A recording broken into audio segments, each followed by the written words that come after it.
Hello, everyone. Let me know if you can hear my lovely voice. I'm always already sorry to everyone with a headset. I come in bursting. I come in to let you know that there is going to be a match of Azure Dreams. Rock Me to the Top style. That's going to be a lot of fun. Most of you guys do know about the format, I'm pretty sure, but there's always new people. So I'm going to explain really quickly what we're doing. This is Azure Dreams. This is a tournament, and the way we play the game is a little bit wild, but you're going to appreciate that, I can assure you. The way we work is there is a 40-floor tower where everything can happen. The tower is randomly generated. Yes, the enemies that can spawn are known per floor. They're going to change very quickly, but where they spawn, how many of them do spawn, and in which situation you do end up is going to be completely random. The items they're going to get also very wild. This is not the type of game where you can get, the higher you get into the tower, you can get better stuff. That's not the way it works. You can get the best sword on the first floor, and maybe it's not even going to save your ass. Can you even do? This game is absolutely crazy. I think I am joined by my co-commentator, Revan. Hey, everybody. Hello, Revan. Thank you very much for joining me in this madness that's going to ensue on your screen, guys.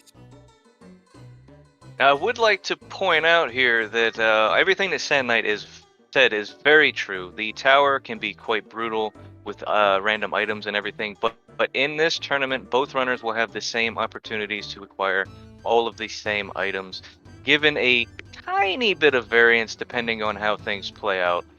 So there won't be a necessarily a distinct advantage between somebody getting a super strong sword and the other not finding it, unless they decide to go up an elevator before searching and finding that item. Yes, what Revan's trying to say is that the games are seeded. This is one of the cool features that we have had from since maybe 3 tournaments ago. So they don't know what's going to happen to them, but the tower is going to be seeded in the same fashion. So as long as they explore the same room, they're going to get the same items. The enemy placement should be the same when they spawn, but as they start moving, that might affect things, obviously, and that's going to be a lot of fun. But you can already see on right side of your screen, Wuggah is attacking a troll. There's one behind him as well. That should be the exact position. Yes, SepticTank is put into as well. A troll is exactly what you want to see early on because it's easy enough that you can find it. It's not the easiest enemy, but they're going to win their first fight, and they're going to give you exactly 1 level up, which is huge. It almost doubles your HP. Yeah, the first level up from 1 to 2 is definitely one of the most important things to do early on. Like he said, that almost doubles your HP. I believe it's 10 HP you get for that first level up. And that really drastically increases your survivability, especially on these early floors when you only have 16 hit points to work with at level 1. Yeah, that's way too low. The 26 is not crazy high, but that's gonna let you fight here and there. And you regenerate health by doing just nothing, just passing time. So as long as you have a few breaks in between your battles, you're gonna get to regenerate those lost HP. So what we're gonna try to do, or what they're gonna try to do here today, is obviously race each other's. But the way we do race is a little bit different than what most games would do. We actually put some pressure on our runners. We have a maximum of 1 hour to climb as high as you can. So that means that the strategies that like grinding, yes, you're gonna grind potentially a little bit. Of course, you don't want to be a level 1 all the time. You're gonna explore a little bit, but knowing both these runners, they are one of our most successful stew runners in our old community. They know that trading time for survivability is important, but they know that they need to take risk as well, especially if they want to beat each other's up. So I assume that's going to be a high-octane game where they're going to take a lot of risk because they know who they're facing, and they know that if they play slow, that's not going to be enough. Yeah, and this match has actually been a long time coming. These two have had a friendly rivalry going for quite some time, so this should definitely be an interesting matchup. And like Sand Knight was saying, they're most likely going to be searching as much as they can, as quickly as they can, for these first 5 or so floors, where it's relatively easy to kill off most of these enemies. They might encounter some that are a little more dangerous than others, like some balloons, which I don't think we've encountered yet. But for the most part, they're going to be able to breeze through these floors, gather up a bit of an inventory, and hopefully have that carry them up to floor 40. That would be a very nice thing to see. I don't think we have not seen a floor 40 yet so far this tournament. And these two runners are very capable of doing that. Oh, absolutely. We already have found a water crystal on SepticTank side for sure. Potentially on Wuggah's side, maybe I missed it. But water crystal is a really great item, and we're going to talk about that a little bit. Wuggah just picked up a new Leam. That's great as well. Items in this game are extremely important. Very quickly, it's going to be impossible to win fights. Or if possible, you're going to lose so many feathers in the fight that it's not going to work. Like, you won't be able to fight anything else, and then you're going to be so low on health that you maybe just a trap will finish you off. And that's definitely a situation you don't want to be in. Enemies can come in like in so many waves of enemies that you really need to make sure that you survive all of them. And the real way, like the realistic way to do that is early on, CUNY is going to help you to get some fight in. The enemies aren't too tough. But as as you progress and as they become much harder, the way you're going to defeat them is having consumable items. A lot of the items in this game are absolutely great, from completely deleting an enemy from the game, like the Ulim fruit Wuggah picked up. The water crystal regenerate all of CUNY's MP. That's going to be great because when they go to 0 MP, they cannot fight anymore. They get like asleep or paralyzed, like you can't use them.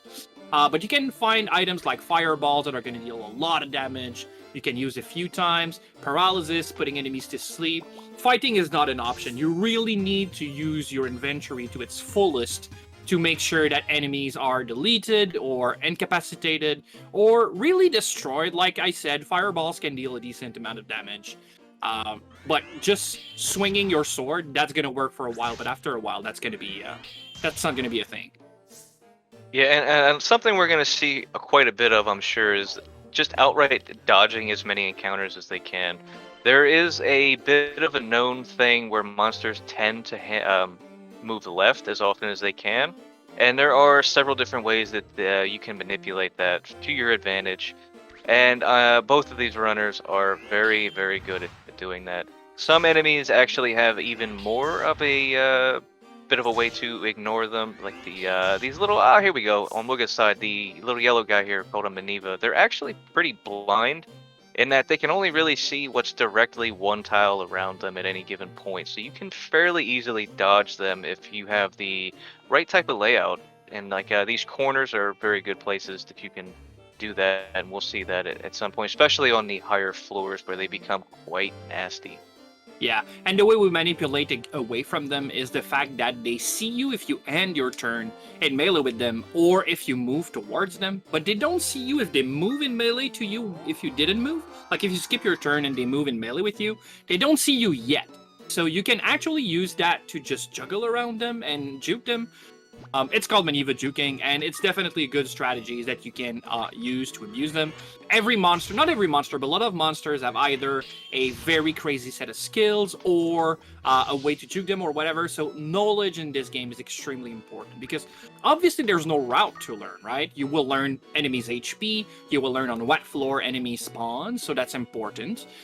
Their elements, how you can abuse them and stuff like that. But in all reality, every game is going to be wildly different. Like, yeah, we knew that on floor 7, where Wuggah is, I think it's 7 or 6. It's 7, yeah. Blooms can spawn, we know that. But getting stuck in a pincer attack in a corridor between two blooms might not have happened the last time he ran. That's a very different situation, and now he needs to adapt. And that's he's in scary. a bit of a tight spot. Oh! And he's dead! Wow! On floor 7! Okay. Damn! Septic just needs to get to floor 8 to take round 1 already. Oh my god, this tournament has been very wild. And we've got a lot of early death, and I think our runners are rusty a bit. I think that was just a simple miscalculation of either damage or HP on Wuggah's side. He's got to be feeling pretty bad about that.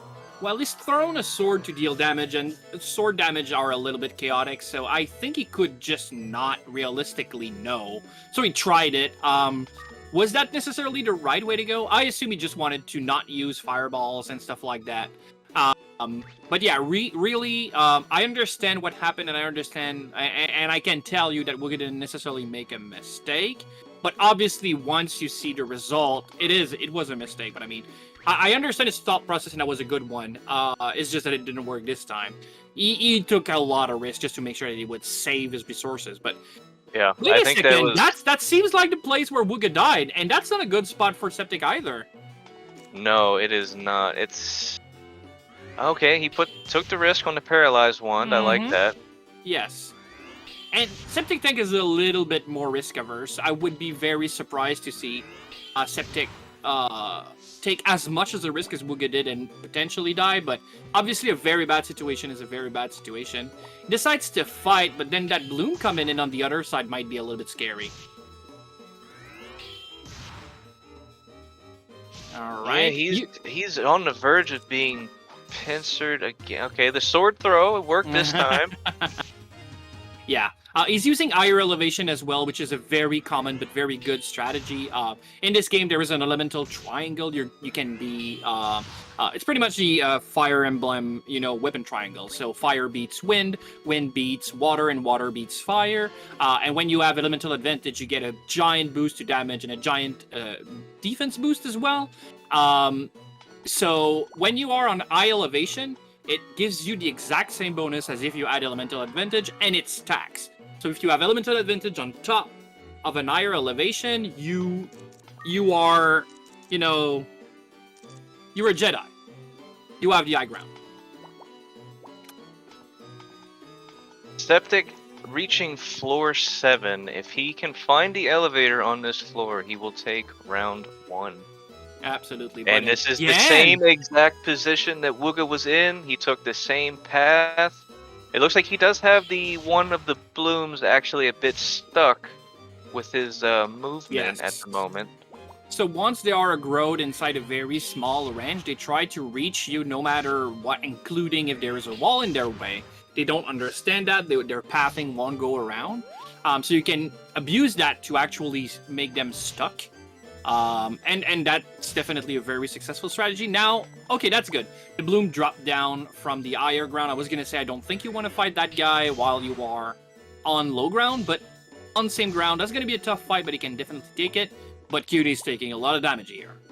Yeah, Kuhn can take one more round of this before it's starting to look a little bit dicey. Okay, the Earth Shield, Oh! it's cursed, and he doesn't like that, but it's gonna help him out of this situation, guaranteed.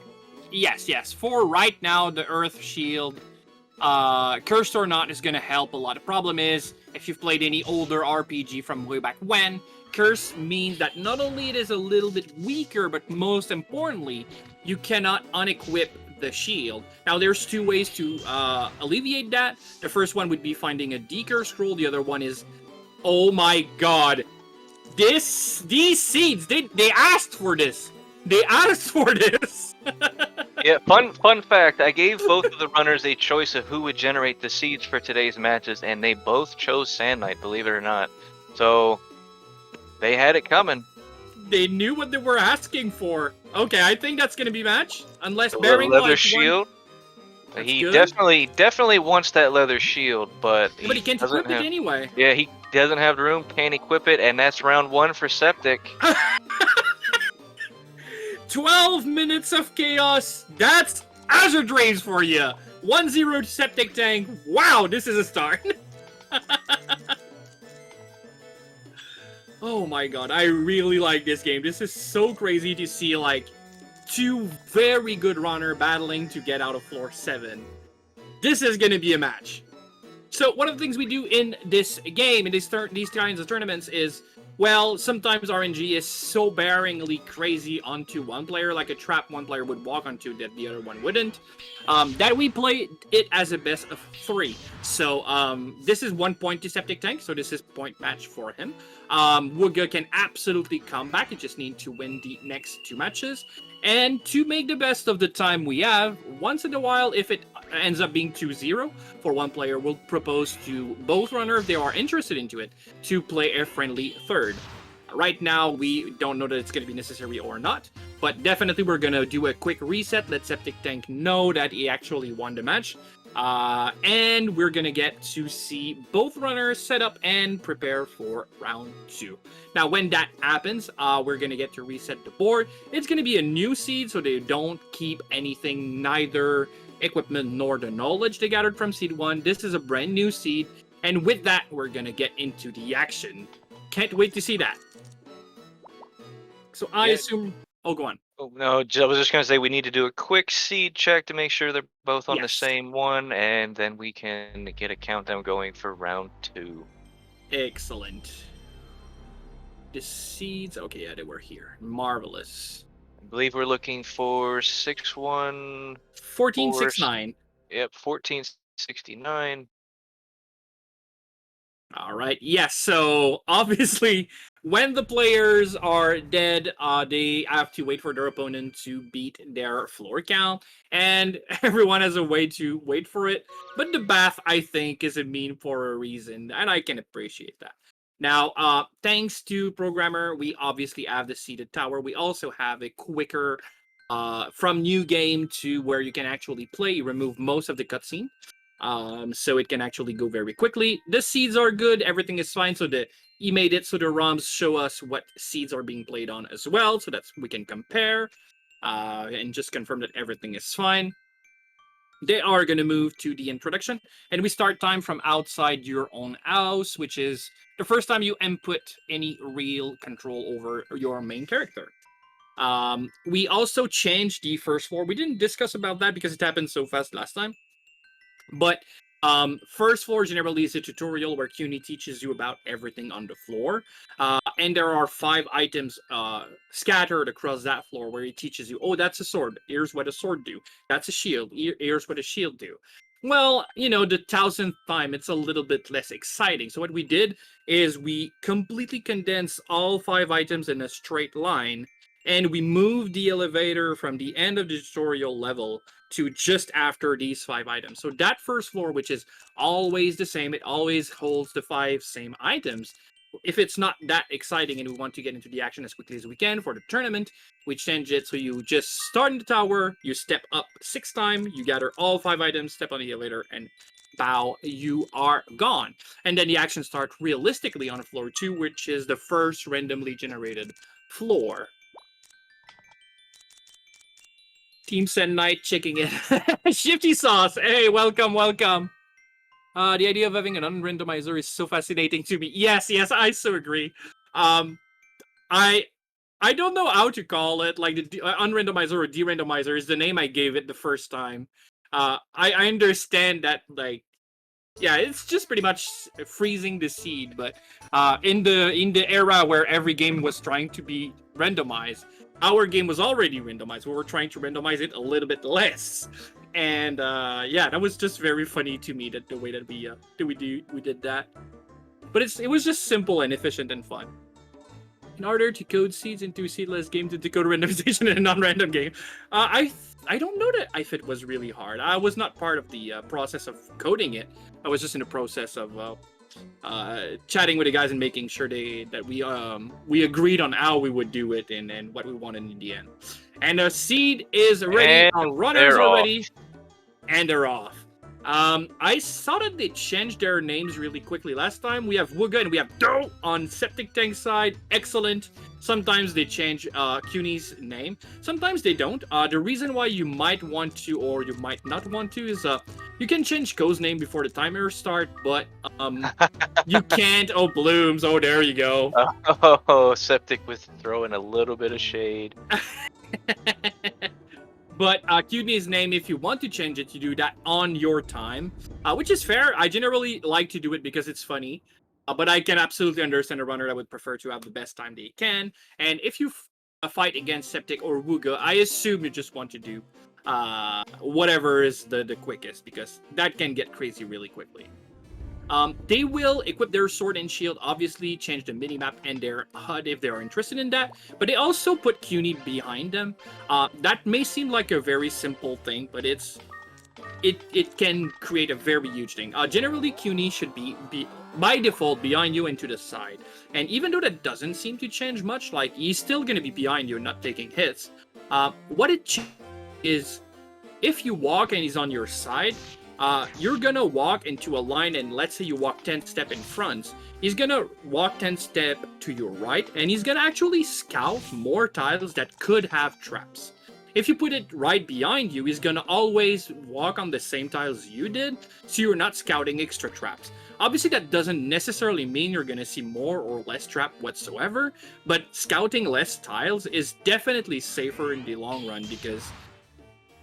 And that also means that you'll always be the one that's going to take the traps to your face. It's never going to be CUNY, or very rarely so. So you can organize your strategies around that. Like walking on a warp trap, if it's you that's warped in, you know where CUNY is. Whereas if it's CUNY that walks on a warp trap, you might not know where he ends up. And that can be scary. Well, warp trap's always scary, but it's even worse when it's your monster that step on it. Oh, it looks like Septic might have found a trap room. Yeah, 2 trap in the same room might be a trap room. It might not be as well, but I mean, that's definitely like where I start thinking about, hey, wait a second, that might be a problem. We might actually see trap scroll being used. Come on. Oh, that would have been great. Oh, okay. No trap scroll strategies. Trap scroll is probably one of the worst items, and the only use I could see of it is right now. You could have turned both trap back to like rearm them, and then you can hit them with your sword and you get experience for it. And the experience you get from that early on is absolutely huge, but very rarely it decays. Like, it never scales, so later it's just worth nothing. Oh, I would like to see that. Yeah, that would have been an interesting thing. Like you said, trap scrolls are generally one of the most useless items. Yes. All they do is they rearm the trap, and it even re-hides it. So if you don't remember exactly where it was, there is the chance that you could hit it again. Yeah. However, I have seen Septic in some of his streams. He's in a bit of a situation here. Yeah. I have seen Septic use the trap scroll for meme purposes and lure enemies into like poison traps and stuff. But it's not exactly a fast thing to do. It's kind of just a for fun type of thing. Yes. So I like Wuggah just deciding to hit the troll. He deals the right amount of damage to just one-shot it. Puts himself in a little bit of a better position. But yeah, they're going to take some damage no matter what.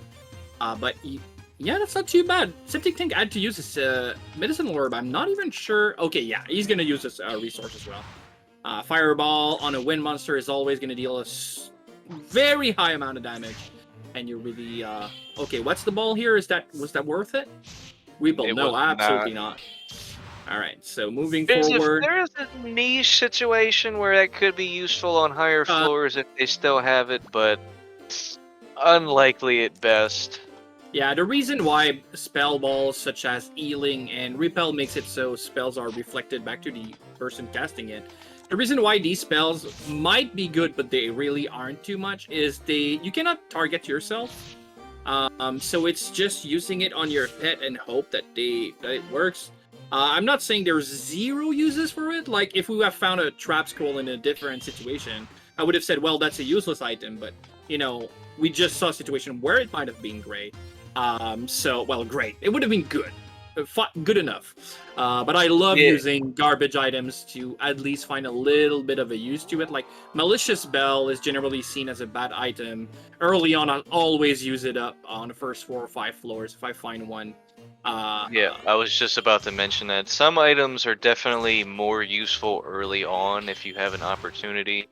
Because that, like you said, the Malicious Bell, all it does is level up the enemies on that floor. So you can... Yes. If you're looking good item-wise and all of that, you can actually get a fair bit more experience by using a Malicious Bell on them. While it may be considered a bad item, it could help you in the long run, or maybe in the short term, which will end up helping you in the long term anyway. But there a lot of items have a few niche uses here and there that, maybe not so helpful, but you know, in the right circumstance, it might not save your life, but it'll make your tower climb a little bit easier. Exactly. So these items are like the Trap Scroll and the Malicious Bell. We have discovered in the code that there is actually a second tower, a 99 floor tower hidden into the game code that you just don't have access to, but by the magic of coding, we have actually unlocked the access to that tower, and we've explored it. And in the second tower, there is a feature that you would assume was supposed to be in the game, or maybe just in the second tower. And these items, so Trap Scroll, Paralyze Herb, Sleep Herbs, start making a lot more sense in terms of design. Is when you are in the second tower and you pick up an item, its name is obfuscated. It's not going to be called a Trap Scroll. It's just going to be a scroll, and before you use it, you don't know what it is. Once you used one Trap Scroll, the next one you're gonna find, you'll know what it is, but the first one you don't. So if you find a bell, you're gonna hope it's a holy bell, but maybe it's a malicious bell, and by using it and not knowing what it is, you end up realizing, wait a second, I just leveled up every enemies on the floor, I'm in trouble now. And the Trap Scroll is saying it would re-eyed all the traps, and you're like, oh, where they were, I don't remember, oh my god. And so it's really interesting, but in terms of normal gameplay, well, they're not obfuscated, we know what they do, then we try to find sometime a little bit of a use to them, because, like I said earlier, this game is all about your inventory and how you use it. So every item, even the worst ones, we try to get a use from it. I think the best example I've ever seen of using an item to its fullest is the weak ball. It's really not good. Like, you shoot a beam, and if you hit an enemy, you actually end up leveling it down. It gives less experience, and it, in terms of stat, generally, it doesn't even make a difference. So you don't want to lose a turn for that. But actually, it's a projectile, and the camera follows a projectile while you shoot it. So people sometimes will use a weak ball to shoot from a corridor into a room to scout what's in the room without having to move to it. It's not great, but I mean, it's better than nothing, and using your inventory to the fullest is definitely something really important in this game.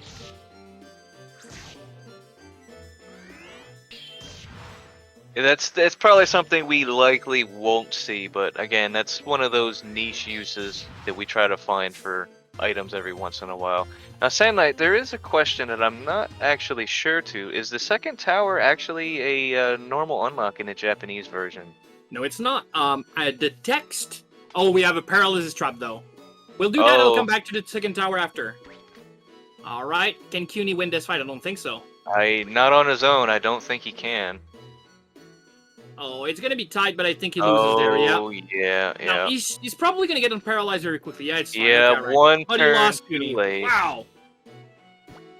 Well, Okay. the upside to that is that Wuggah is probably going to pick up the pace quite a bit, because fighting is no longer an option pretty much at all outside of using his items. So we're probably going to see a significant speed boost on his side. He'll be a bit less safe because he doesn't have the damage potential or the potential meat shield, depending on the situation. But definitely a significant speed increase. Yeah, mixed magic in this game is great. I would argue that like 95% of your survivability doesn't necessarily come from either Ko or your pet CUNY. It comes from having both on the field at the same time. So if you lose one or the other, you're really... Well, if you lose Ko, you're dead, but I mean, if Ko cannot fight because he's low HP and you're trying to protect yourself, CUNY alone, or if you hit a paralysis trap, CUNY alone is not going to win, and Ko alone is not going to win either. It's really important to have both. So I really like how, when you play this game casually, the feel of having a partner and the fact that it's you together that are stronger, not just CUNY doing all the job or you doing all the job. I really like that feeling. They nailed the mixed feeling of having like to have a team. Septic's Kyun has actually been blinded. That could be a bit of a problem. When Kyun is blind, you actually can't command him to do mixed magic or anything. Yeah, and if you end up walking in front of him, he doesn't know the difference between you and an enemy when he's blind, so he could end up attacking you. Thankfully, he did not have a sticky situation, and he was able to just lift Kyun until it wore off. So it wasn't too much of an issue here, but it definitely could have been given a different situation. And he finds a fire sword. Yeah, I was gonna say we're gonna get back to the fire sword really quickly, and I'll answer the question I said I would come back to earlier in chat. The second tower are in both version. It's probably also on the European version of the game as well. But there is no way in any of the versions to access it. You require an item that looks like your main character's head, and it's called question mark. And there is absolutely no way to ever get this item in the game without obviously giving it to yourself through cheat engines. So you also need to. Oh my Oh, God! Asleep in front of a oh U-boat. no, oh Oh no, no. he's not. That's He needs to see, GG. and that's GG. Oh, My God, can you believe it? Wuggah dies to a early, and that's for 9. A that was early dreaming. just a dreamin', proving Just a dreaming. sometimes they're more than just a dreamin' when they have a money. My. Floor 9. So as soon as we see the change of scenery for the magma floors, the fire floors, we will know that SepticTank has won this race. I think there is one extra floor to do. Oh no, And that's it. it. That That's is it. it. Wow. Can you believe it? So we'll ask both runners if they are interested in doing a friendly third, but that is 2 of the most successful runners in our community. And the match was decided by 2 races that didn't reach floor 10. This game is crazy. Oh my God. This is a lot of emotions. Whew. These guys. I do believe that we'll see a third match here because I was given a bit of inside information on something that we could expect here. I don't want to spoil it, Okay.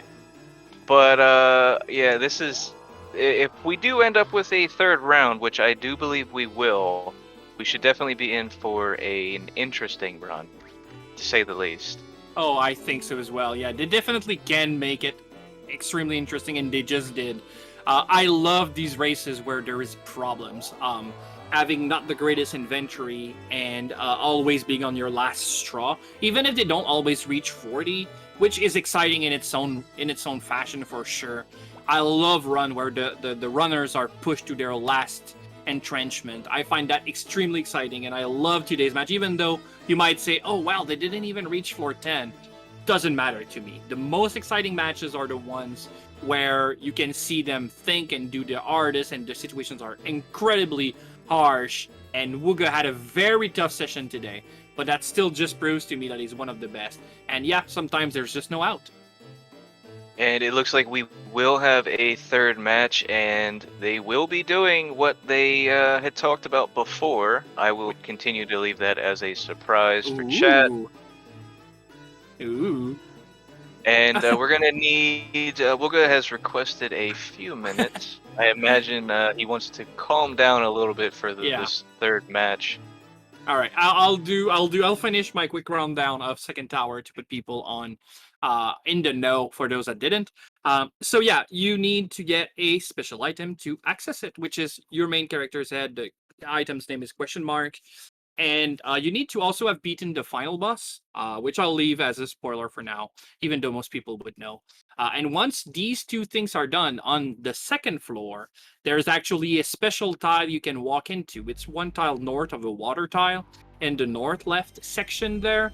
And if you step on there with the character's head and the final boss beaten, there's actually a special text that pops in. And generally it's in Japanese. Our programmer actually translated that to English, but generally it's a Japanese text, and it would loosely translate to something like, there is an ominous feeling, do you want to go up? And if you say yes, the tile you're in turns into an elevator and brings you into a second tower. And it looks like the one you started in. There are new background or style of tiles that you can find. Some of them are new, some of them are old. They are randomized. You could see the floor 32 tiles on floor 7 or whatever. It's going to be completely randomized. The enemies inside are randomized, and that's where it gets scary. You could get onto that floor 3, which would be the first floor or second tower, and it could be dragons, evil dragons. Good luck with that. And the items are going to be obfuscated as well. Now, it's obviously intended to be played once you've beaten the game and you already have a very good run going, and then it would not necessarily be extremely difficult depending on your setup. But obviously, we're trying to beat it from a new game. So as if you just go there, we remove the necessity to have beaten the final boss to get inside, so we can try it from scratch, from a fresh game. And so far, I think I'm still the one that climbed the highest on floor 88 out of 99, and died there. But yeah, that's just to tell you that that specific setup has never been beaten yet, and it's been a year and something. It's Is that just not the easy. infamous Viper Maneva combo, or is I that don't something know if else? I don't know if it was that run specifically, but yeah, there was one time where there was this specific setup as well. Um, So yeah, reaching the second tower would require our randomizer slash unrandomizer site, so you could enable it. Like, it removes the necessity to have beaten the final boss, and it also removes the necessity to have the item. Even though you could hack it into your game yourself with a cheat engine, we just remove the necessity for having it, and then it's actually accessible. Um, Yeah, that is actually a good point from yes, chat. In the Game Boy version, the second tower is actually accessible yes, without using any kind of cheats. I believe it's actually a basement it dungeon, is a though. basement, yes, and it's really harsh. Well, there's ways to get through it. I've spoken with some of our best runners, like they probably know how to cheese it a little bit. But the first time you'll get there, you're gonna get your ass ended over for sure. Um, so it's really fun. Like, it's you've beaten the game, now here's a fun challenge and a harsher challenge that's optional, but obviously very exciting. Because the tower in GBC is only 30 floor high, but there's bosses in it, so it's a very different pace game. And there's also not too much of a dating sim part of it, whereas in Azure Dreams PSX, so the one that you guys see here, there are dating sim element and a town building element as well that you would do in between tower climbs. But yeah, we are all about the tower here. In the tournaments, there is no town stuff. We just climb and climb and climb and try to climb as high as we can in an hour. Yeah, Toa, it's very probably the reason why it was not implemented like a time. That could be two things, but we have found some game reviewers that said that, like, that was released before the game was out. Like, they were talking about, hey, Azure Dream is gonna come out in a few months. Look at it; it's gonna be a fun game. And they said in the features there is a 99 floor tower. Now that might be bad journalism. Like, they really just didn't check how many floors there were, and they thought, oh, it's probably 99 floor, or maybe they got an early version to test the game that actually adds second tower in. We don't know, but that might be, a historical proof that there was a second tower intended and just didn't finish it in time. It's a little bit buggy if you use a randomizer to test it. There are bugs in it for sure.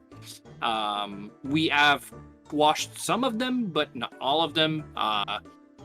But yeah, that was definitely like lacking a lot of polish and work. But it's still a very fun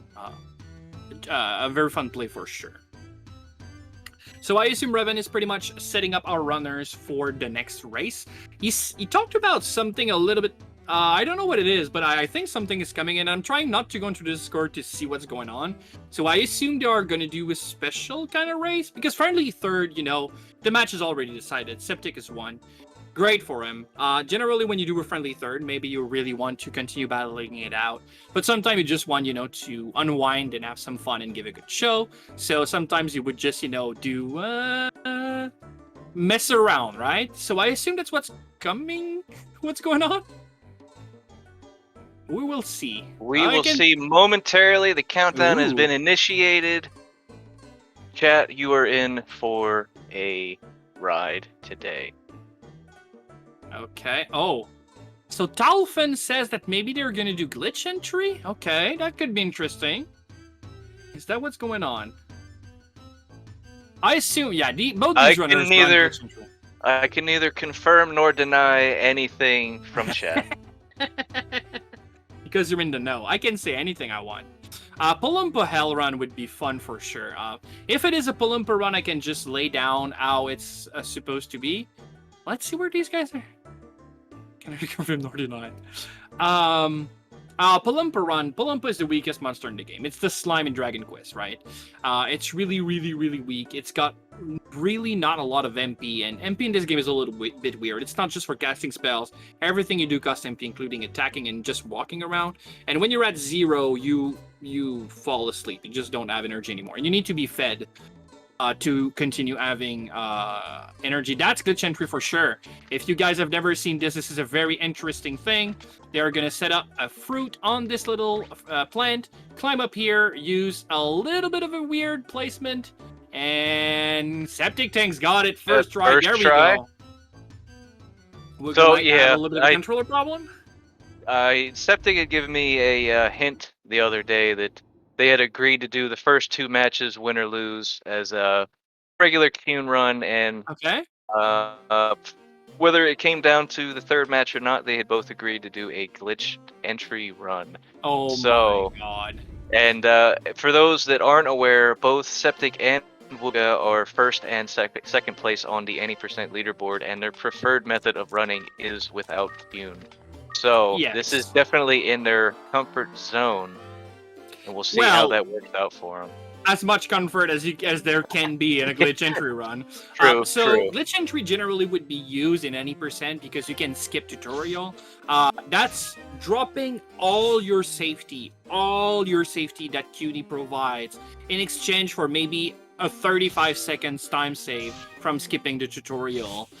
You save more than that. The tutorial is longer than that, but you do take time to do the glitch entry. All in all, you should save around about 30-something seconds.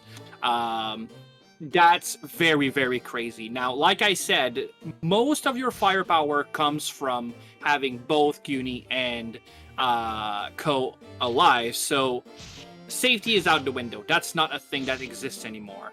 So what do you gain in exchange, though? Well, obviously you do gain that little bit of a time save, but that's not even true in this run because we removed the tutorial from the game anyway. So what do they realistically gain?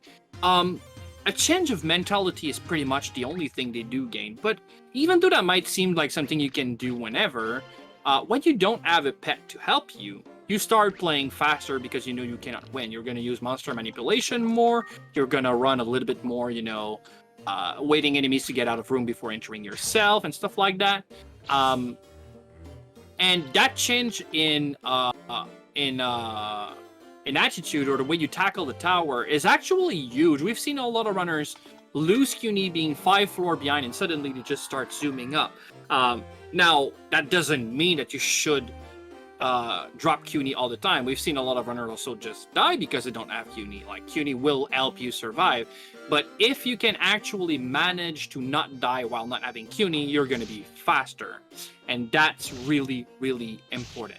Now, obviously, if you're an 80% runner, that's not a tournament match. You don't have to win this run. You just have to have the run one time. So you can try it as many times as you want. So realistically, anytime save you can find, you're going to try to use. And Wuggah and Septic knows that. Yes, the success rates of runs with QNE are much higher. Not even close. No matter what they'll say, I can tell you from experience. Much higher. But if you want to be on that leaderboard and have a little coin to the left of your name, you're going to need to ditch it.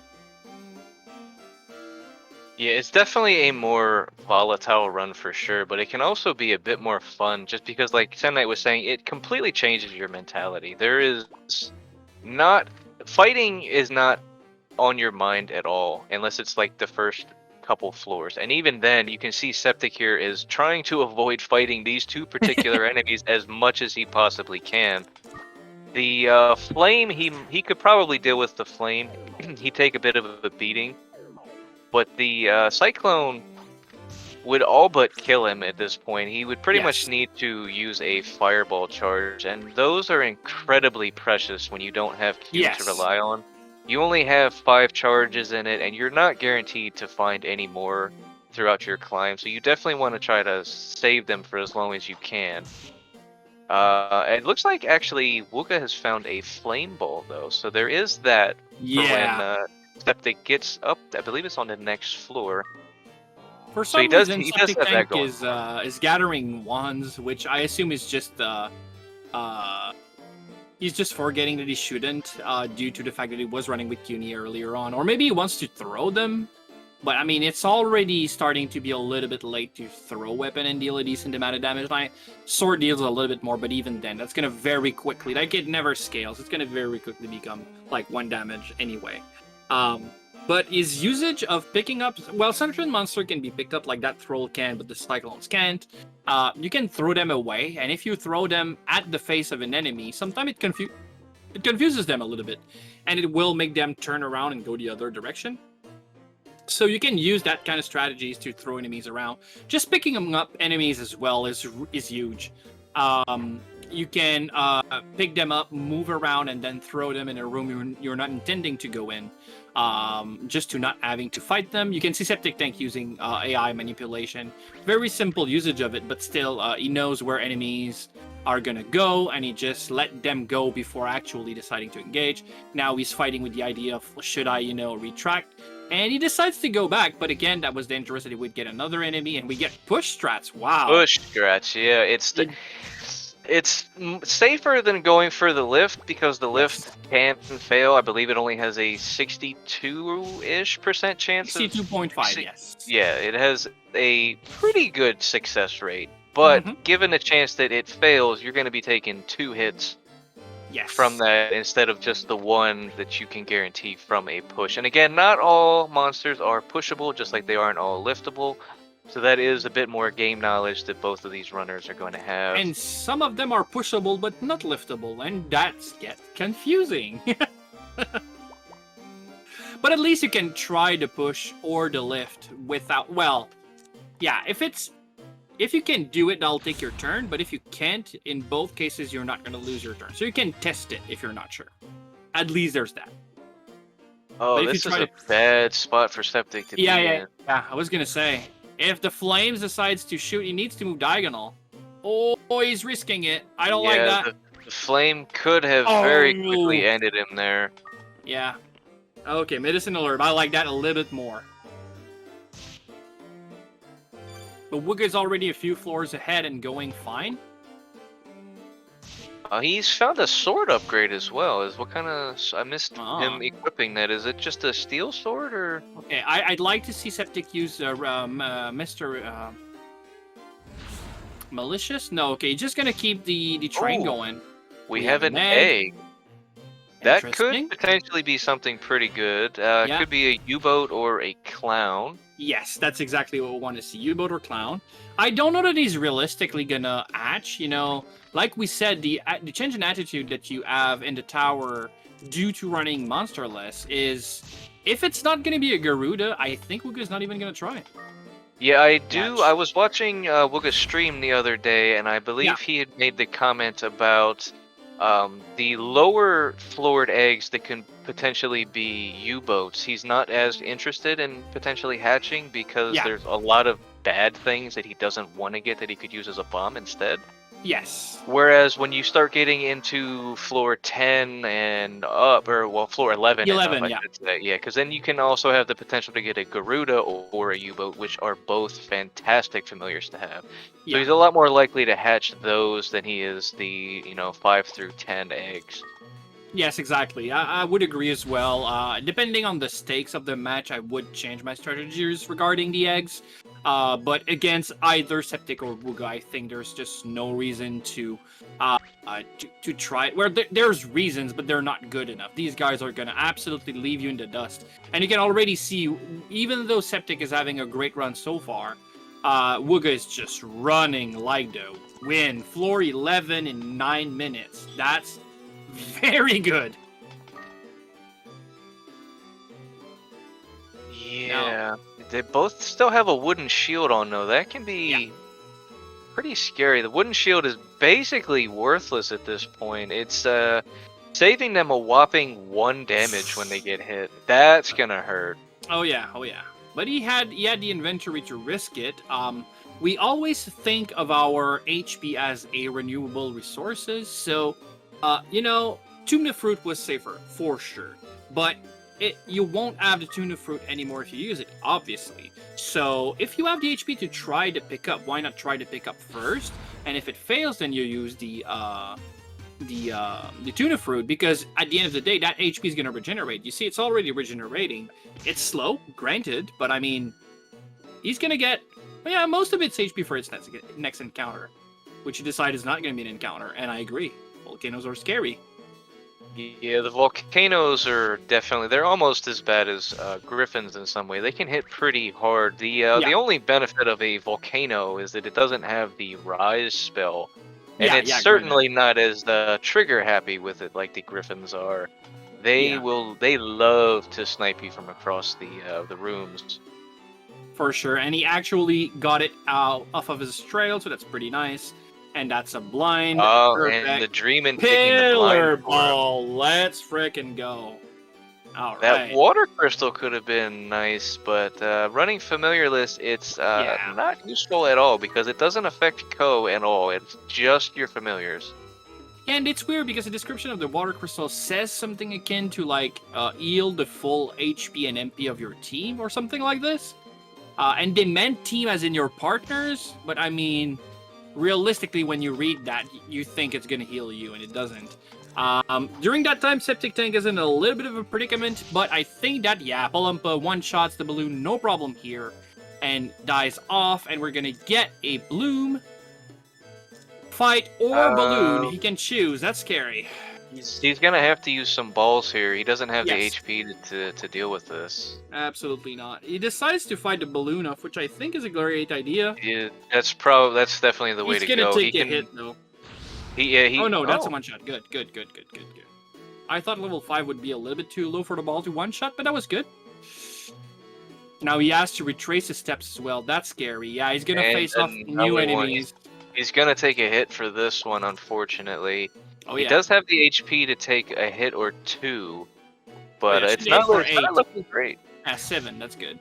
Oh, yeah, he really needs to not hit a trap anytime soon. Oh, yeah. And that floor is getting scary because one of the things most of runners would know, at least from experience, but maybe don't put always into words, is a floor can have, I think it's a maximum of 13 monsters on it at maximums, but it very rarely starts with 13 on. Like, it'll start with maybe 3 to 6 enemies already spawned in, and every X amount of time a new enemy is going to spawn in to replace some of them that are dead or to fill some blank spot up to 13, right? So realistically, the longer you're on a floor, the scarier it gets, because when you start a floor, there's not too many enemies on it most of the time. Yeah, sometimes it's a little bit worse than others, but it never starts at already 13. So if you can find that elevator quickly, that'll be good. But if you wait, then the blank slots are filling up, and then it's just monsters everywhere. Wuggah getting a bit of an elevator train here. Oh yeah, and this is definitely the place to do it. These floors, you start encountering some of the scariest enemies in the game. That being Kraken. They have a ton of HP, and they also just deal a ton of damage. And if that's not bad enough, you can't really fight them back per se unless you have some very specific gear, because you'll also take retaliation damage based off of how much damage you dealt to them. So they are quite mean. Oh yeah. Can we talk about the craziness that is the fact that Wuggah actually never reached floor 10 in 2 races in a row with CUNY, your partner that actually makes every run a lot more safe. And now that we removed his little wheels on the right and the left side of his bike, he's actually racing like a madman. He's reaching like, what, 16 in 14 minutes? Yeah, floor 16. What's going on? I mean, who does that? That doesn't make any sense. If we're lucky, we might actually get to see a bit of casino action, depending on. Speak of the devil! This is the casino. Will we see? If you thought that there was no loot boxes in video games way back when, well, you don't need to pay for them. But I mean, there were. This is a pachinko machine. Konami was already doing that way back when. You throw an item in and you get something random out. The fun thing is the rarity of the item do not even come into action here. It can do it a few times. Sadly, it didn't give off anything good, but you can actually heal its MP. And there's another one. You gotta be joking. So And he okay, just picked up the 2 coins. Oh, that's yeah. oh he has a wand though. Okay. Oh yeah. So Oh, so is it could oh okay. oh, Oh, it's he has. a Leolum for free. Oh wow. That Okay, Leolum two when it things. Two yeah things. when oh, oh okay. My heart skips a beat every time I see a fruit come out of this little guy. So, two things. The first one is every time a monster spawns on a floor, there are 4 different monsters that can spawn, but they do not have equal chance of spawning. There's actually 16 slots of monsters, and generally those 4 monsters are going to take an amount, whatever amount, of space. So the way it'll work is Barong, so the one enemies that can actually recycle your item, is only one of those 16 cards. So even though there's only 4 different monsters on this floor, they are not weighted equally. So it's 1/16th of a chance to have a Barong spawn. And if you remember, there is only 13 monsters that can be on the floor at the same time. Sorry, it might actually be no Barong. Another Leolum. You Oh gotta be my. joking. Okay, second thing. Leolum is a special fruit that makes it so for 15 or 16 turns. 16 turns, and the monster that ate it do not spend MP to do anything. And recycling your items cost a stupid amount of MP. So right now you can actually do that for a gajillion year, as much as he wants. That's crazy. And once he's done with that Leolum, he's got another one. Now, yeah, Fireball. That's Okay, gonna be we're worth about only to 1 charge, though. see. Yeah, he's gonna throw it. That's just 1 charge. What do we ball. get? What's in a Maneva set? Oh, Eh, Septic has got to be pretty upset about that. yeah, that's pretty bad. He's been trying to get one of those for a bookless percent run and has been unlucky, and now he gets one in the tournament match.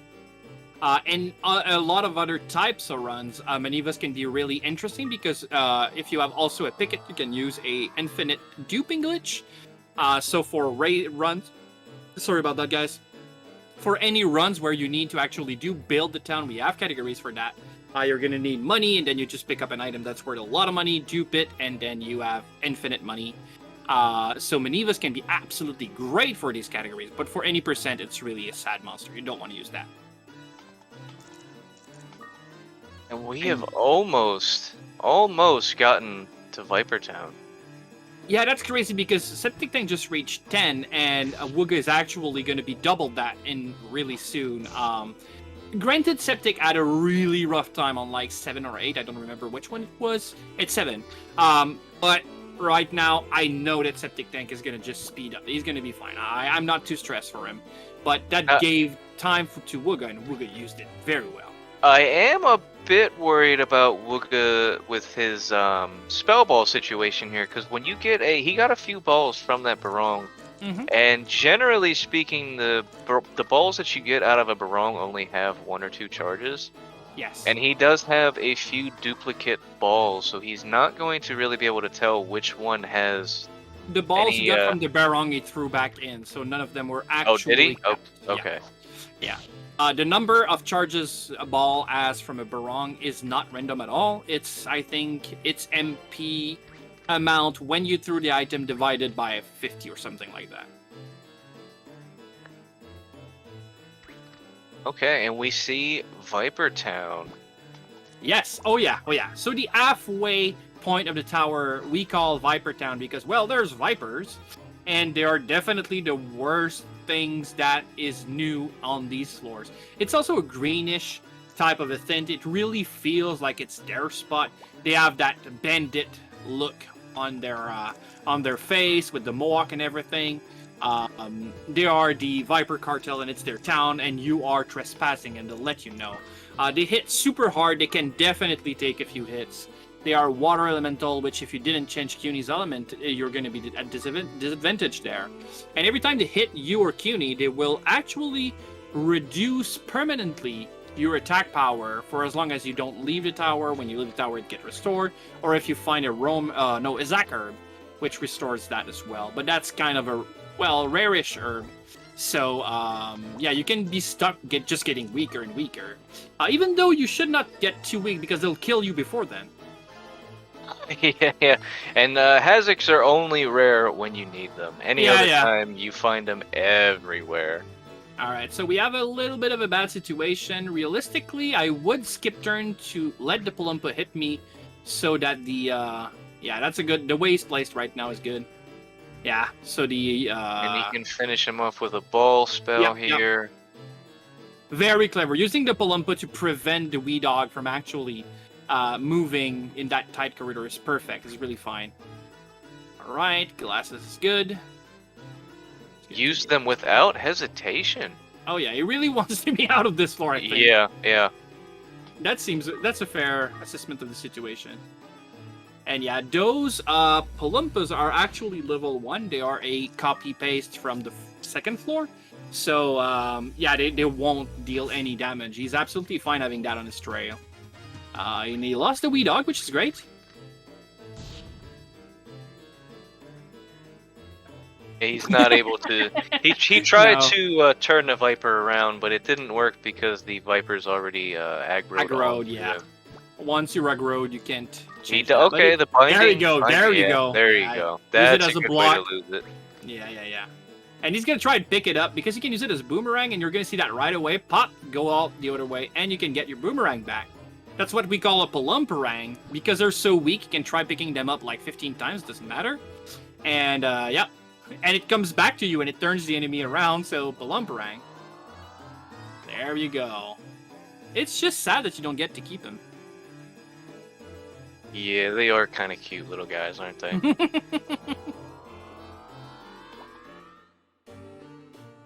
Ooh, another binding ball on Wuggah side. This is a pretty generous seed for spell yeah. ball, it seems. But you know, during that time, Wuggah's actually reached, I think, 3 extra floors, which is great.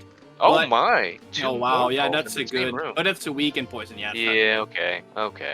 But the ratio of floors that we're distancing, like, Wuggahs still have a very comfortable lead, but SepticTank is actually doing great. And oh, that room is terrible. Oh he does my find a god. blinder ball. That is, in my opinion, one of the best Yeah, that's- balls you can find. I agree. Let's just hope he's not gonna use it on the unicorn. I assume he remembers that, but you know, don't. Oh, he he thought about it for a second. Yeah, I can see that. Alright, so everything Septic else is actually sleeping. found a restore scroll, which is a bit unfortunate without having a familiar No. buddy. You're right. This room is terrible, but I mean, he's gonna get out of it. He's gonna be fine. Oh, and there's actually the blind viper attacking his partner. That's good. I assume that's just Ooh, a true floor. this could be a really tiny floor, being only 2 or 3 rooms. They are particularly dangerous. Yes, if it's a 2-room floor, the reason why it's a problem is the fact that every monster is gonna spawn in one of the 2 rooms, and the only place they can go is in that corridor. So they're all gonna gather and pincer you. And the rate at which they spawn is not less because the room is smaller. Yeah, that's definitely a 2-room floors. Look at all the monster Oh power yeah, pouring in. yeah. And the worst part is when they're gonna start to pour from the other side as well. Now he's gonna get in trouble. As long as they don't come only from one direction, he's got spellball charges. It's bad because he's just losing his inventory. But at least they're dying. But once they start coming from the other side, that's gonna be another story, I can tell you that. And we have another trip to the casino, everyone. Yeah, during that Now- time, SepticTank are making sure his inventory is as great as it can be, but right now they both have a very good inventory. The Even interesting thing about the barong is you're not necessarily guaranteed to get the same things out of it, depending on how movement went before Yes. you found them. Every So step we you could take on the floor, definitely- they are... Yeah. Definitely see some different items coming out of him. I don't think Septic got anything particularly great out of it. I That's didn't see anything probably a clever either. Maneva right there. Yeah. Try to pick up on the Viper. Oh, a crit. Yep, he cannot try it again. Oh, no, okay, binding. I thought he used blinding. I was like, no. There we go. He's gonna be fine. Peter Fruit useless, and he's gone. This run is actually doing pretty well. Like, he's more than a floor a minute. And That's floor 25 and 25. 24. This floor is a bit interesting in that every Yes. enemy that spawns here is actually going to be wind.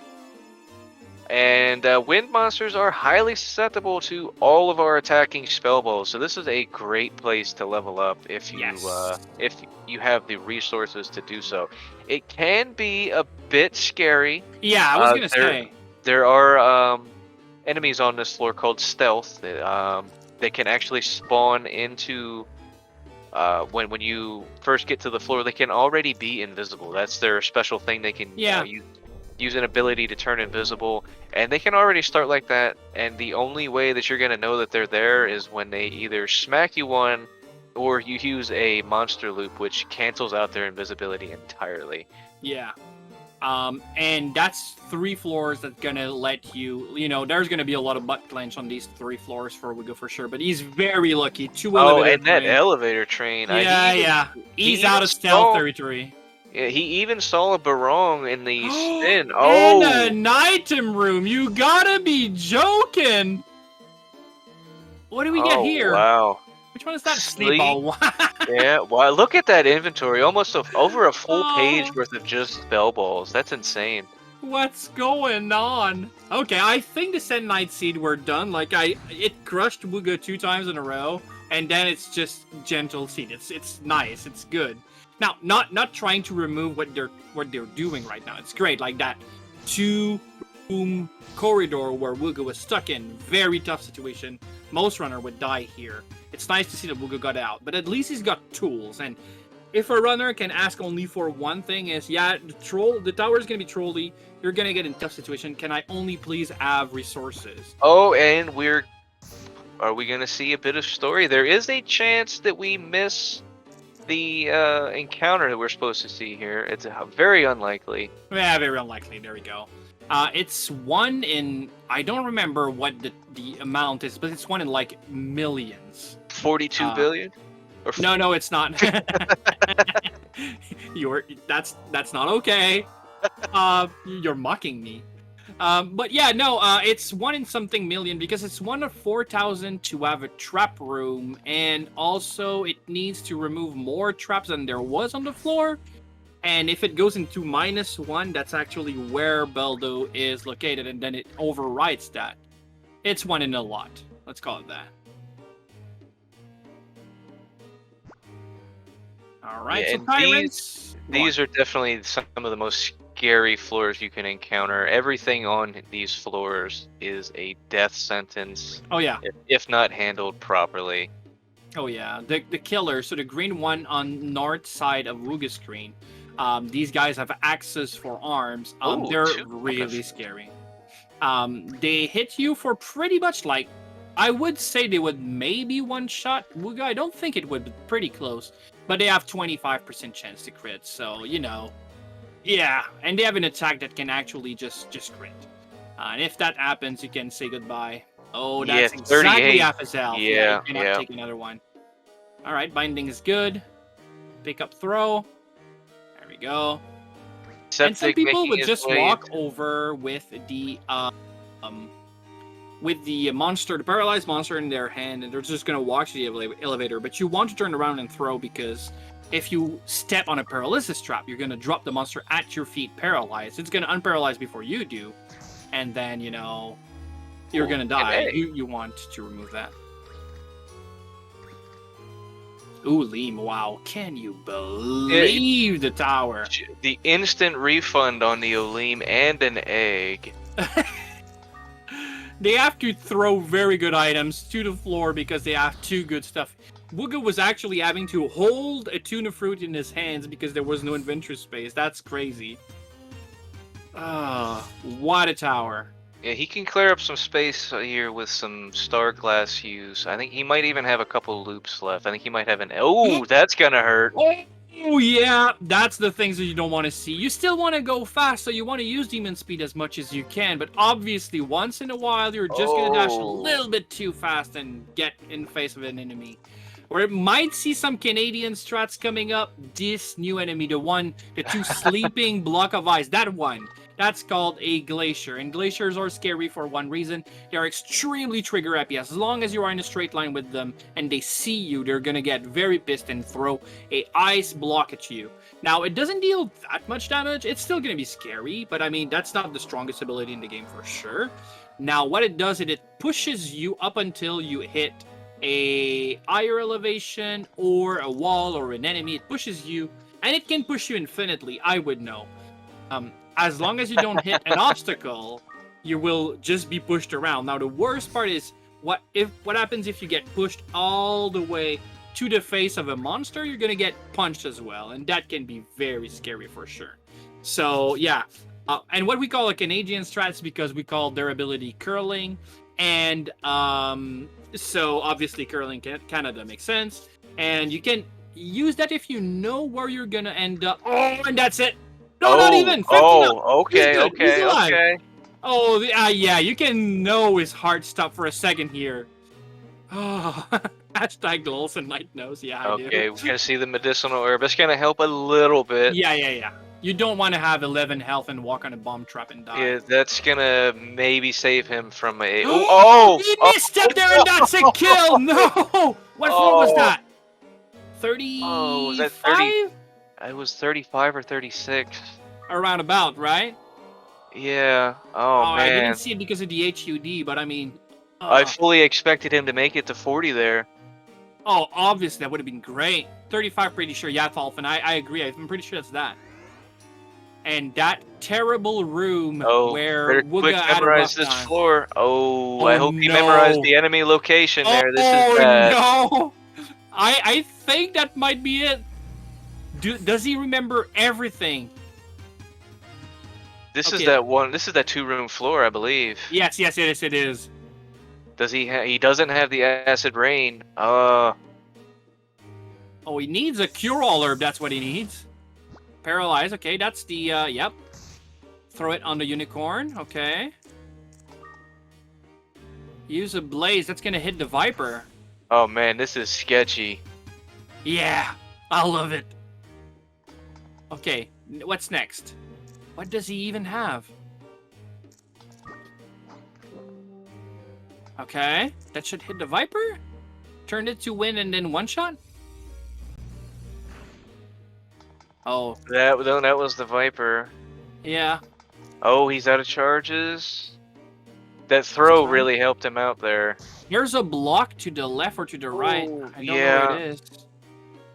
I think there's another viper, and that's the problem. Yeah, he needs to egg bomb here. Okay. Oh no, okay, that's clever. Now the egg should be gone now. Oh, that's the block, I think. Oh.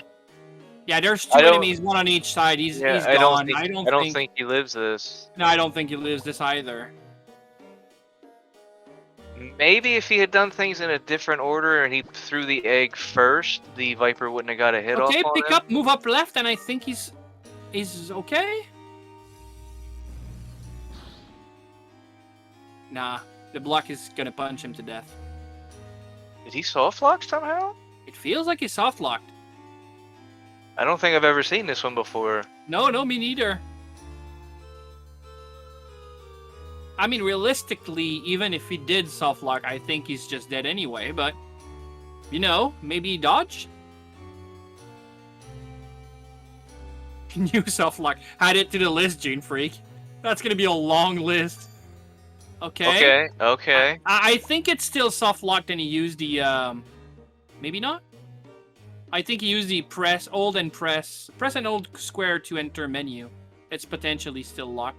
I think he would have been turning around to talk to us if it wasn't. Pretty sure that's it. Let me check the soft lock help. yeah, he used the press and hold square. Yeah. You can still open the menu when you are in a soft lock, and if you have a wind crystal, you can get out. That's nice casually. Oh no, okay. Oh no, he's back. Okay. He's back. Okay, he's back. He's back. All right. That was just a long time for the game to calculate what's going on, I guess. I mean, there's no way out of where he is, but at least he's gonna go down trying. Oh. And he tried moving around, and he's dead. Oh my god. That was... Oof. I told you we were going to be in for an interesting run on this final one, guys. Yeah, I'd call it that for sure. Well, Wuggah did win the friendly third, especially considering he didn't even have a pet. That was crazy. I mean, yeah, CUNY, slows Wuggah down. That's the only thing you can say. That's what 2 days has shown. Give him CUNY, he cannot reach 10, but like remove CUNY and he reached 35. That's good. That was a All very right. nice sets of races, for sure. We'll have Septic in here for an interview. I'm waiting for confirmation from Wuggah. Yes. I will send some invites a while. Oh yeah, that was such a good set of race. I'm so happy to have seen that today. We've seen the best and the worst that the tower can give you, and that was a lot of fun. Hello, Wuggah! Cheers. Hello. I mean, okay, yeah, it's sad. You have lost. The tower was terrible today, but that final run, my friend, that was beautiful. Yeah, it's kind of I'm not even sure how to phrase it. The fact that I can get almost to the top without CUNY, but with CUNY I can't get to floor 10 for the life of me. What the heck is going on? Yeah, yeah. But it's the theme in this tournament so far because that's the second match we played. And last match, including Pula, actually, he had a hard time reaching 10 as well, which is Pula might not be super high on the leaderboard itself, but in terms of tournament, everybody knows that Pula is a beast. And he won the last tournament for sure, and in absolutely with merit. And he had a hard time reaching 10. Now, every new tournament, there's a little bit of rust. That makes sense. Like, I'm not necessarily surprised here, but I mean, this tournament has been a little bit rough. The seeds were not gentle at all. That third one. Yeah, Third one was pretty generous on at least the spell balls anyway, and it was 2 different restore scrolls if you had a familiar. Yeah, I think I saw the one and I just left it behind because hey, I don't have a familiar. Why would I care about that? Yeah. But yeah. GG Septic? Thank you. Oh hey, GG Septic. Thank you, Wuggah. That was a set of race. Talk to me a little bit about the floor 1 to 10 on those 2 first races, Septic. It's already kind of a blur, but I definitely didn't feel like there was too many issues. There was definitely like a little bit of strain on items. Yes. And I think a couple of the floors we had some pretty rough like room spawns, but yeah. Actually, speaking of that, Wuggah, I believe it was first or second seed. You got to roughly floor 7, I believe, and got pincered by blooms and went for a sword throw. Was that a calculated damage and it was like a low roll, or was it an HP miscalculation? What went on there? That's a good question. I'm not sure. I'm not sure if it was mostly probably the fact that I didn't account for the bloom to hit me that hard. And just realizing that, oh, I only have 7 health, and that I believe was the exact amount he hit me for. Makes sense, yeah. It, like, immediately after I was thinking, oh, I should have just used a fireball to get out of this situation, but I guess I just got greedy. And figured, I can do this with the sword toss and save myself a fireball charge for something that's actually dangerous, and then I'm dead. So. Yeah. We had actually made a theory about that because we saw you hovering over the fireball for a second or two, and then you went with the sword toss, and we had kind of figured you were trying to save the fireballs, and it just didn't quite work out. Yeah, I have to go back to see how much of the bloom, how much health the bloom actually had left, but I felt as if it should have killed him. Clearly it wasn't the case. We have a question in chat for both of you. I'm going to start with SepticTank, but then Wuggah, please. Damage Plushie asked, on a scale of 1 to 10, how both of you were stressed, how nervous you were. Extremely. I would say probably about a 9. Wow. Yeah, that's the amount I would be nervous about facing Wuggah for sure. Wuggah? As for me, I would say I was nervous throughout the day, but then things happened that really made this match like literally not matter a whole lot. But Oh, that's a whole different story. It didn't. I can tell you for a fact that it didn't affect my gameplay. So that's definitely a cheat sheet for Septic. But I was definitely nervous throughout the day for this. But yes. I'm a little bit surprised again that the one run where we didn't we settled on not having Q&A, the one where I made it to somewhere.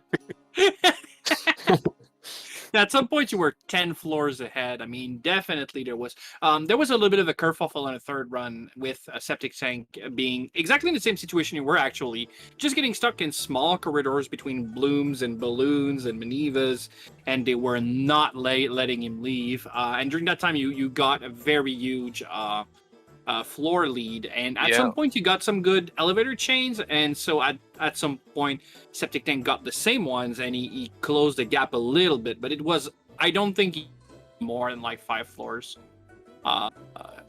closer to you. At one point, Wuggah, I believe you were roughly 10 floors ahead Oh, in yeah. that last Oh, yeah. one. You were on floor 20-ish, and Septic had just hit floor 10. It was pretty insane the pace that you Yeah. were going. I Well, was trying to you know- be as careful as possible. Yeah.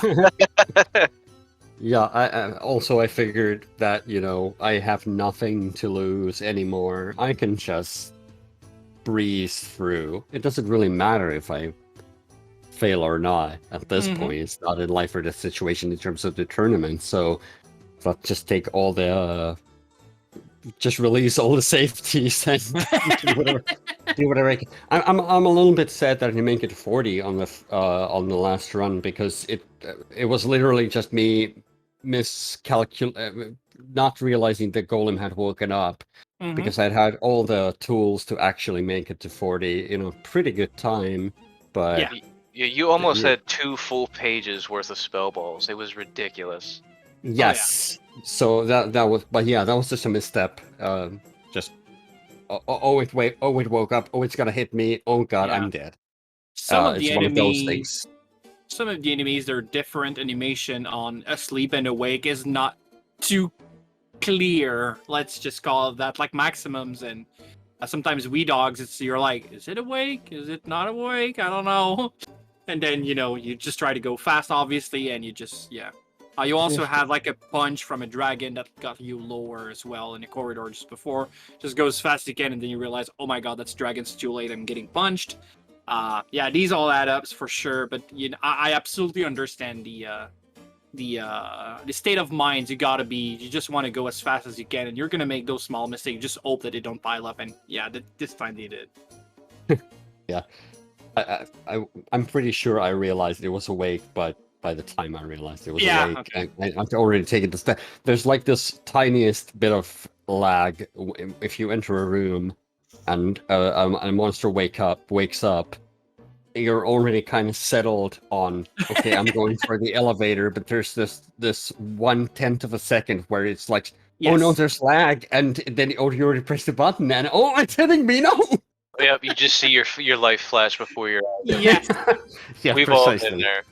Yes. Well, I gotta say, I am very thoroughly impressed with. We've had it all today, guys. We've had the worst and the best the tower can give, the craziest and the most exciting, and I'm very happy about all that. I'm gonna take the time to say a giant thank you to both our runners for this display. This tournament is already extremely exciting. It's only been 2 days. Thank you very much, Septic, and thank you very much, Wuggah. Thank you very Yeah, much. thank you, and thank SpeedGaming for hosting this. It's a lot of fun. Oh, absolutely. Thank you, SpeedGaming, for the behind the scenes. Without you guys, these tournaments are not a possibility. You sure make it much easier for us to display this tournament. I want to take a second to say thank you to Revan as well. Thank you very much for doing this with me today. It was a blast. Oh, for sure. I was looking forward to this since I found out it was scheduled, and I'm glad I was able to commentate it with you, Sand Knight. It's always a pleasure. Oh, thank you so much. And the giantest of all thank yous in the world to chat. You guys are awesome.